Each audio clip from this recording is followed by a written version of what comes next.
Ladies and gentlemen, what's up? BC, welcome back to another episode of Supreme Being. One thing I want to talk to you guys today, this has always been present in my life, but especially the last 10 years, it's something I always check in on, and it's at the forefront of my mind 24/7, and I want to extend it to you because it's pivotal, right? A lot of people talk about it, a lot of people think they know, but when we look at the demonstration of it, the embodiment of this in their life, it's severely lacking. And what I'm talking about is standards, right? And when I say standards, I mean standards in everything. Because we'll find a lot of people will have standards in one area, but not in another, right? They claim they want to make a lot of money and they have a high work standard, but in their personal life, they're sloppy, right? And they have zero standards, right? They don't shower, they don't take care of themselves, they have poor hygiene, right? Et cetera, et cetera. Same thing with how they groom themselves and everything else. So I would ask you right now, and I'm going to give you some classic, simple examples for it to really hit home. Okay, because probably there's some that I'm going to give you today that you're not thinking about, all right? So let me give you a real life example of mine a couple years ago where this hit me like a ton of bricks. I was already doing it. I was doing it at a high level, but this moment shifted it into like another realm in regards to standards, okay? I remember, if you've been following me for a long time, you remember it's been like 6 years ago when I bought the Lamborghini, right? The Huracan, the 2015 Huracan. That video got a ton of views, right? Whatever, right? Long story short, we drive back from Vegas, right? You're on that natural high because you achieved the goal. And I'll never forget this. I did this for months, right? But I'm referring to the moment, which is the first time that following day when I woke up and I walked into the garage and I looked at the Lamborghini. Okay, I did that for months, by the way. Like every day I'd wake up, first thing I would do is just go straight to the garage, all right? Now follow me here. That moment, that first day when I woke up and I looked at the car, I immediately looked at the garage and I was like, yeah, this house isn't good enough, right? I immediately thought, man, I have a Lamborghini in my house. This is the embodiment of success. This is the embodiment of achievement, right? Sexiness, prestige, all these things that we go for. Now, if people didn't know, dude, I've been wanting a Lamborghini since I was a kid. It's not like I watched some corny influencers and said, oh, I want a Lamborghini. I'd been wanting a Lamborghini. I'm still a diehard car guy now. I just sold a lot of them and my taste has shifted in cars, right? I also moved from LA to Miami, right? The car culture isn't anywhere near like it is in LA, right? I have a ton of friends here, but I haven't met car guys here necessarily, right? So I'm kind of stepped away from the world, but that moment, going back to it, immediately I was like, dude, everything needs to be Lamborghini level. The house, my friends, how I dress, my routine, everything has to really level up. And that was a very impactful moment. I will never forget that moment because it really not only cemented this whole standard thing in my mind, but it just opened up a completely new chapter of it. Because what happens is, let's say you learn this and then you apply it to a degree, right? You make some changes, you raise your standards, cool. But then we all tend to hit this this mode where we go just through the motions, where now we're not attentful, we're not aware anymore, and we're just, again, going through the motions. We made some change, we leveled up a little bit, but now it's just stagnant again. We need to continuously come back to that, raise the standard, raise the standard, raise the standard. Right? And it needs to happen over and over and over and over. And a moment like that fully cemented that for me, right? And it knocked it up to another notch. Because it's one thing to hold yourself to a high standard, relatively speaking. It's another one to continuously raise that standard where now you know the standards that you hold in every area of your life are probably top notch, top 1%, top 1% of the 1%. I'm talking like that level. Right? Because even if you look at something parallel, like people setting goals, like let's say monetary goals, right? If someone has a standard that I'm going to make $1 million a month, that's different than somebody who's going to make $100,000 a month. Completely different standard, right? It's going to require much more of them. That's much more elite. That's much more prestigious. That's much more higher level. So let's look at the same thing when it comes to your standards. Let's look at a deep, dark one that a lot of people don't want to work on or have a lot of trouble with, and that's their friends. Do you have a standard for friendship? Because this is where the lines get blurred with this. We have these societal expectations. Well, it's your friend. You can't say that. You can't do that. Says who? This is my life, dude. This is my life. What do you mean I can't set a standard? I'm not forcing it on anybody. That's just my standard, dude. I'm going to give XYZ, I would expect XYZ in return in this friendship. It's an exchange. It's not one person bleeding and sucking the other person dry. That doesn't make any sense. Yet again, because society says that, oh, well, it's just friendship and it's emotion and you're not supposed to have, what? That's why people are suffering, dude. My circle is very small, very, very small. People who I consider close, intimate, good friends. Acquaintances, I have a million. I throw a party. Let's say I throw a party here in my office, right, which is like half a warehouse. I'm even looking out at it right now. I could fit 100, 200 people in here. I could fill this thing up in minutes probably if I really wanted to, easily.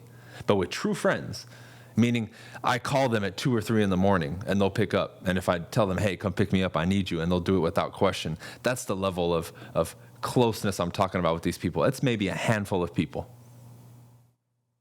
And then even to be in proximity of me, if we're going to talk friendship, business, whatever it is, you have to really be in a high esteem for that, for me to really keep you around, right? And it's not just money. That could be one factor, but the person's character, their principles, right? How they are, how they carry themselves, their code, right? The people around them, their life. What is their life a demonstration of? Because you can talk all this shit and claim all these things, but let me look at your life. And when you look at my life, it's a clean slate, dude. I do what I say I'm going to do. I have the results. I mean, it's all there for you to see. This is why people keep gravitating towards what we do and what I do and respect me more. And even the people that I've touched out here in Miami just automatically gravitate towards me and what I'm doing. It's because I'm an embodiment and demonstration of this philosophy and what I'm talking about. But I hold a very high standard. But see, the key to that is, we're talking about friendships, right? What we talked about in the beginning of this podcast is one step behind that, which is myself. I hold myself to the highest standard. I will never hold somebody else to the same standard that I hold myself. Mine will always be higher. So even if I make a request of somebody, it's definitely not something that I haven't requested of myself or exceeded. That way I'm never breaking this code. Now, what I'm giving you is a philosophy that I would say is probably more my opinion, but this is how I can comfortably ask people and hold them to a particular standard because, dude, my standard is higher. I'm not asking you to do something that I don't do. Now, again, you can always choose to say no, not be my friend, right? If that's the case, that's fine. But I'm still going to have that standard, right? And I will hold to it. I will abide by it. I will live by it. I mean, take a look for everybody watching this video, right? I talk about principles and standing up for truth and what's right. I walked away from my last real estate company, and I was making a lot of money passively already. That would have been a moment for me to potentially break if I wasn't a principled person who lived by their code, regardless of what the consequence was. And I walked away. I demonstrated to you all these things that I've been talking about for years, most recently with that. And there's been a million others. Are you willing to hold yourself to that standard? Because that was my standard. It was, I don't care how much money it is. We will not compromise the code. We will not go against the truth. We will not bend and break for no reason or to anyone or anything for that matter. And we didn't. We didn't. And I sleep like a baby at night, right? I walk the path that I talk 100%, nobly, honorably. This is why my emotional state isn't erratic. That's why I'm happy, right? Like all these things, and I see people suffer, and it's like, well, it's all these things that I'm talking about and living by that allow me to live the way that I live. That's such an anomaly to other people on the outside. I do live a simple life as well, but I love it. This is what I like to do, right? We live in a cool era now where you can teach and help people, and of course I get compensated for that, but I actually enjoy it. It's fun. I'm starting to do a lot more live events and webinars. You guys have been seeing it if you can still see my stuff organically online, but that's the standard. My standard is continuously being risen as well with giving back and doing all these things. So that's what it is. So if we go back to the people, right, what's your standard? Especially for the people close to you, like your family and close friends that you've known for a long time. Are you cutting them too much slack for no reason? Why? What are you doing? What are you doing? Those people are hurting you more than anything else under this guise of, well, it's family. That's no excuse for them to tear you apart, talk down to you, treat you badly, et cetera, et cetera. That doesn't make any sense. Why do you allow it? Because at the end of the day, you have to take responsibility for it. You're allowing it, right? That's one. How about, additionally, right? We talked about friends. Let's talk about some other stuff. How about your standard of living? Let's talk money. What's your belief system around that? What's your minimum in regards to how much you're going to make and striving to achieve that no matter what? Because it's one thing to be on the side, like I am as an example, of making a lot of money, for me to tell you it's not all about money, versus being the broke person who can't make money, who says it's not all about money. Well, you're not in a position to say that wholeheartedly and honestly, because you don't have control over that variable. It's like the people who say, well, I don't want to go out and talk to people. Well, if you are very socially capable and you choose not to, that's a different position than somebody who's scared to death and doesn't have the social capacity saying, I don't want to talk to people. One's coming from a genuine position of choice, the other one isn't. That's a cop-out. People won't admit it, they'll argue with me, but the truth is the truth, man. I'm sorry. You can't not have access to something and then say it's not about that or deny it when you don't even have the experience or knowledge or understanding of what that thing is. That doesn't make any sense, but that's accepted in today's society.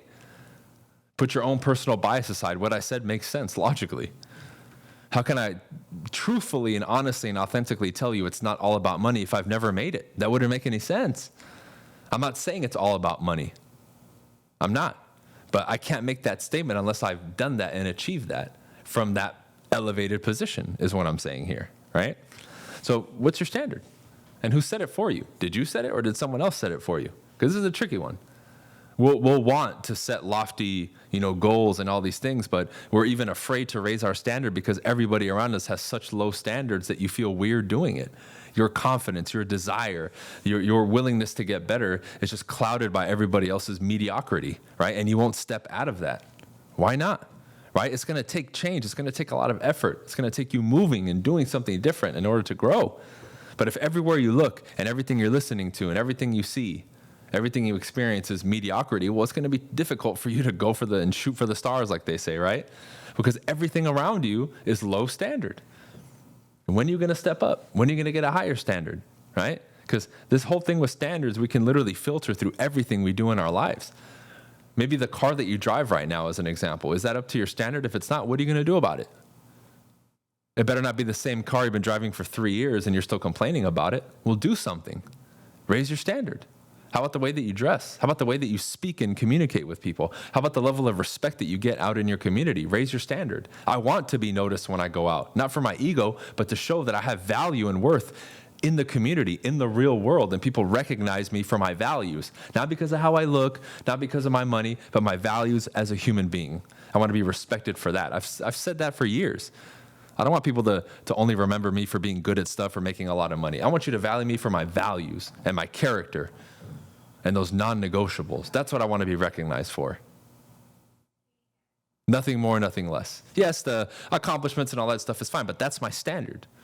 I want my core character to be what's most noted, right?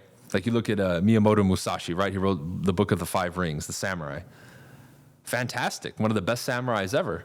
But at the end of his life, he kind of gave up violence and became more of a philosopher and educator. And he wanted to be known for that, and that would be his legacy. There's no denying his prowess as a samurai and his ability to fight. He's one of the best ever. But he wanted recognition and to be known for the other one much more than that. That's exactly what I'm talking about here, right? But you have to have a standard. He had to have a very clear standard about, practicing solitude and self-righteousness and self-retrospection and all the stuff that he talks about. He had to have a very high standard to eventually step away from the way of the samurai and get more into the philosophical side of his future. I mean, there's so much we can talk about here, but it boils down to the standard. Where are your standards? Do you have any? Are you thinking about them all the time? Are you actively working on them?